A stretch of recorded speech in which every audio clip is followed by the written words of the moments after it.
அது 11 வருடங்கள் கழித்து நிரபராதின்னு 50 லட்ச ரூபா நஷ்டஈடு கொடுக்கணும்னு குறிப்பிட்ட பெண்ணுக்கு உத்தரவு வந்தது.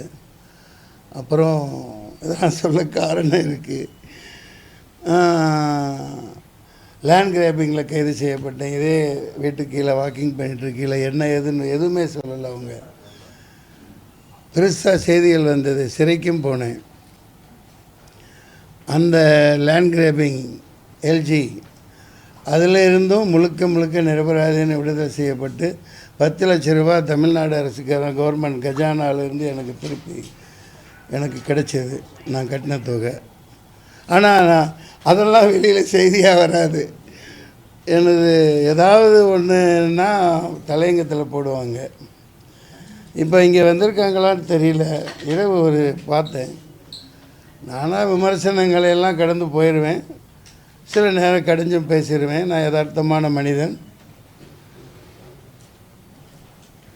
லைவ் போயிட்டுருக்கோ? இதில் என்னென்னா இரவு என்ன நியூஸ் தமிழ் 24 இங்கே வரலையோ? வந்தாலும் ஒன்றும் வரவேற்கிறேன், தப்பில்லை.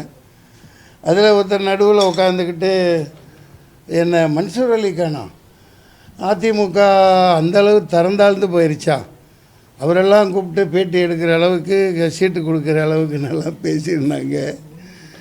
நான் எவ்வளவு கஷ்டப்பட்டு இந்த இடத்துக்கு வந்திருக்கிறேன். ஒரு நடிகை நான் எவ்வளோ எவன் காசுலையும் நான் சம்பாரித்ததில்லை. எவனே இது வரைக்கும் 14-15 படங்கள் தயாரித்து எத்தனையோ ஆயிரக்கணக்கான பேருக்கு வேலை கொடுத்துருக்கேன். 10 பைசா கடன் யார்கிட்டையும் வாங்கலை.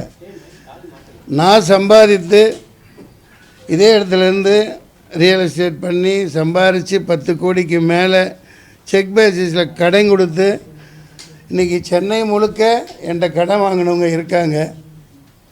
கொசுன்னு பேசாமல் இருங்க தயவுசெய்து. இந்த வில்லன் நடிகர் எனக்கு கடன் தர வேண்டியவங்க தான் இருக்காங்க. நான் யாருக்கும் கடன் படலை. இந்த தொலைக்காட்சியிலையோ இந்த ஊடகங்களை பார்த்துட்ருக்க என்கிட்ட கடன் வாங்கிய நபர்கள் கொரட்டூரில் இருந்து இந்த பக்கம் அடையாறு வரைக்கும் அவர்களாக வந்து ஏதாவது காசை திருப்பி கொடுத்தீங்கன்னா, கொஞ்சம் நஞ்சம் இல்லை, 10 லட்சம் 25 லட்சம் திருப்பி கொடுத்தீங்கன்னா வேறு உதவியாக இருக்கும். அந்த மாதிரி நியாயமானவனை நான் இருக்கேன். மன்னிக்கவும். இப்போ இது யாருன்னு பாரு, கட் பண்ணு, உட்கார் பின்னாடி. அதிமுகங்கிறது ஒரு சாதாரண இயக்கம் இல்லை. அது எம்ஜிஆரால் ஆரம்பிக்கப்பட்டு அது இந்த மண்ணோடு பிணைந்த ஒரு மாபெரும் இயக்கம். அதில் எனக்கு ஒரு உறுப்பினர் சீட்டு கொடுத்து போட்டி போட வைக்கிறாங்கன்னு அவர்களால் அதை பொறுத்துக்க முடியல. இவனெல்லாம் எம்பி ஆகிறதா? இவன் போனார், அங்கே பரோட்டா போட்டார், இங்கே இட்லி போட்டார், சுட்டார். டேய், நீ போய் போராடி பாரு. நான் பேட்டன் ரைட்ஸ் கேட்கல. மக்களோட மக்களாக இந்த காரில் எத்தனையோ கொப்பளங்கள் வந்திருக்கு. பல முறை தெருவில் கொட்டு அடிக்கிற உக்கிற வெயிலில் நடந்து போயிருக்கேன். பல மக்களை சந்திச்சிருக்கேன். எல்லாம் தேர்தல்னு மட்டும் இல்லை. 1999 அந்த அந்த ஊடக நண்பருக்கு சொல்லிக்கிறேன். இங்கே பாவம் ஏதோ எலும்பு துண்டுக்காக திங்கிற ஏதோ 2 கால் பிராணியாக வாழ்ந்துட்டு போங்க. என்னால் நீங்கள் உங்களுக்கு சம்பளம் கிடைக்குதுன்னா நான் இன்னும் சந்தோஷப்படுறேன். என்ன மேலும் திட்டுங்க.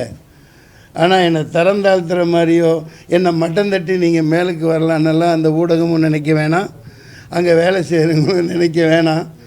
மக்கள் வந்து தெளிவாக இருப்பாங்க. நான் சொல்ல வந்தது அதுதான். இந்த அது எந்த அரசியல் சார்ந்த கட்சின்னு எனக்கு தெரியாது. அவ்வளவு கேவலமாக என்ன நீவெல்லாம் மனுஷனா, இவனுக்கெல்லாம் சீட்டு கொடுக்கலாமா? போயும் இவர் ஒரு ஆள் கிடைச்சதா உனக்கு? இதே நீ அதிமுகனா அவரோட எடப்பாடி பழனிசாமி அவர் கால் தூசிக்கு கூட நீ ஈடு இல்லை. அதனால் புரிஞ்சுக்க. உழைச்சி முன்னேறி வந்தவங்க யாராக இருக்கட்டும், இங்கே திமுக இருக்கட்டும் அதிமுக இருக்கட்டும், நாங்கள் பங்காளி சண்டை நாங்கள் பார்த்துக்கிறோம். புரியுதுங்களா? இப்போ இதிலேருந்து என்ன தெரியுதுன்னா, அது யார் நடத்துகிறான்னு தெரியல, தொடர்பு கொள்ள முடியல. பாஜக சார்ந்த ஒரு ஊடகம்னு நினைக்கிறேன். இருந்துட்டு போங்க. இந்த மண்ணுக்கு சம்பந்தமில்லாத ஒரு இயக்கத்தை இங்கே வேறு ஒன்றை நாங்கள் விடமாட்டோம். நீ எங்கேருந்து வந்த, உன் பாரம்பரியம் என்ன, இன்றைக்கி சிஏஏன்னு போட்டு குடியுரிமை சட்டம்னு போட்டுட்ருக்கீங்களே, உங்கள் குடியுரிமை என்ன? நீங்கள் எங்கேருந்து வந்தீங்க? என் பாட்டை 800 வருஷம் இந்த நாட்டை ஆண்டிருக்கான். இந்த நாட்டு பூர்வக்குடிகள் நாங்கள், இஸ்லாமியர்னு சொல்லலை, தாழ்த்தப்பட்டவர்கள், தலித்துகள், இப்படி எத்தனை மக்கள் அதாவது இந்த இடையிலே ஒரு தொலைக்காட்சியில் பார்க்குறேன், சத்தியம்னு நினைக்கிறேன், விளம்பரம் அதிகமாக அதில் தான் அவர்களது வருது.